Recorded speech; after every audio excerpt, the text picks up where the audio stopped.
August স্বৈরাচার পতনের আগে সচিব সভায় যেসব সচিব ছাত্র জনতার আন্দোলনকে দমন করার শপথ গ্রহণ করেন এবং স্বৈরাচারী সরকারকে সার্বিক সহযোগিতা করার অঙ্গীকার করেন, তারাই এখন উল্টো সভা সমাবেশ দাবিসহ নানা কৌশলের সুতো পেঁচিয়ে সরকারকে ক্রমশ স্থবির করে তুলছে।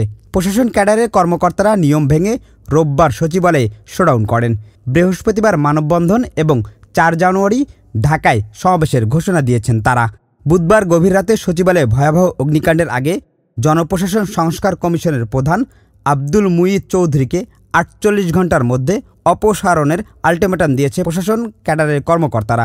নির্ধারিত সময়ের মধ্যে তাকে অপসারণ না করলে কিভাবে করতে হবে সেই পন্থাও তাদের জানা আছে। টাঙ্গাইলের মধুপুরের ইওনো সাদিকুর রহমান সবুজ হুক্কার দিয়ে ফেসবুকে পোস্ট করে বলেন, কেউ তাদের লোমও ছিঁড়তে পারবে না। প্রশাসনের চাকরি বিধি উপেক্ষা করে সভা সমাবেশ আলটিমেটাম দেওয়ার পর রাত হতেই সচিবালয়ের অগ্নিকাণ্ডের ঘটনা ঘটে। প্রজাতন্ত্রের কর্মচারী হয়ে সরকারের প্রতি এমন আচরণ চাকরিবিধি ও শিষ্টাচারের লঙ্ঘন বলে অভিহিত করেছে বিশেষজ্ঞরা। তাছাড়া সচিবালয়ের এই সময়ে অগ্নিকাণ্ডের ঘটনা একটি সংকেত বলে মনে করেন তারা। সরকারি কর্মচারী আচরণ বিধিমালা ৩০A ধারায় বলা হয়েছে, সরকার বা কর্তৃপক্ষের কোনো আদেশ বা সিদ্ধান্তের বিরুদ্ধে প্রকাশ্যে কোনোরূপ অসন্তোষ বা ক্ষোভ প্রকাশ বা আন্দোলনে কোনো সরকারি কর্মচারী অংশগ্রহণ করতে পারবে না। বিধিমালা অনুযায়ী সরকারি চাকরিজীবীদের সবাই কর্মচারী কর্মকর্তা বলে কিছু নেই। ৩০ ধারায় সি উপধারায় বলা হয়েছে, সরকার বা কর্তৃপক্ষের কোনো আদেশ বা সিদ্ধান্ত বদলের জন্য চাপ দিতে পারবে না কর্মচারীরা। ২০১৮ সালে সরকারি কর্মচারী শৃঙ্খলা ও আপিল বিধিমালার ২(এ)(ই) ধারায় এমন আচরণকে অসৎ আচরণ হিসেবে গণ্য করা হয়েছে। কেউ তা করলে সরকার তিরস্কার থেকে শুরু করে সাময়িক বরখাস্তের মতো শাস্তি দিতে পারবে। আওয়ামী লীগ ফ্যাসিস্ট কর্মকর্তা কর্মচারী এখনও তৎপর রয়েছে। সম্প্রতিকালে দুটি ভয়াবহ চিত্রে বেরিয়ে আসে।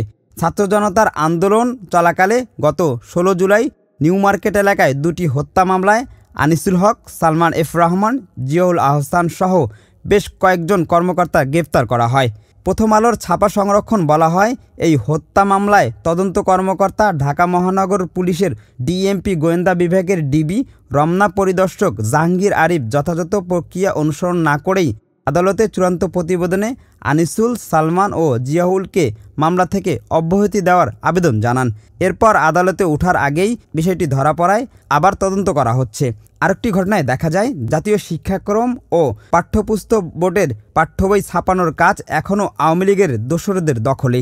আওয়ামী লীগ সরকারের সাবেক মন্ত্রী মোস্তফা জব্বারের ভাই রব্বানী জব্বার একাই পেয়েছেন ১,৩৩,০০,০০০-এরও বেশি পাঠ্যবই ছাপার কাজ।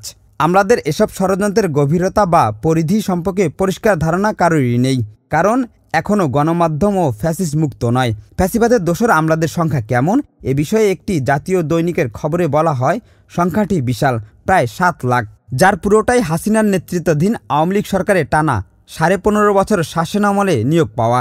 তাদের সঙ্গে এই সময়ে পদোন্নতি পাওয়া আরও ৩.৫ লাখেরও বেশি হবে। সব মিলিয়ে সরকারি নিয়োগ ও পদোন্নতির মাধ্যমে আওয়ামী লীগ সরকারের সুবিধাভোগী কর্মকর্তা কর্মচারীর সংখ্যা দাঁড়ায় ১০,৫০,৮৮৩ জনে, যা প্রশাসনে হিমালয়ের মতো বিশাল এক খাম্বা। ছাত্র জনতার গণ অভ্যুত্থানের পর সংস্কারের কথা উঠলেও আওয়ামী লীগের এত বড় খাম্বা রেখে কি সংস্কার হবে, অথবা আওয়ামী লীগের নিয়োগকৃত দোসর রেখে তাদের হাত ধরে এই সংস্কার কতটা যৌক্তিক ও ফলদায়ক সেই প্রশ্ন জোরালো হয়ে উঠেছে।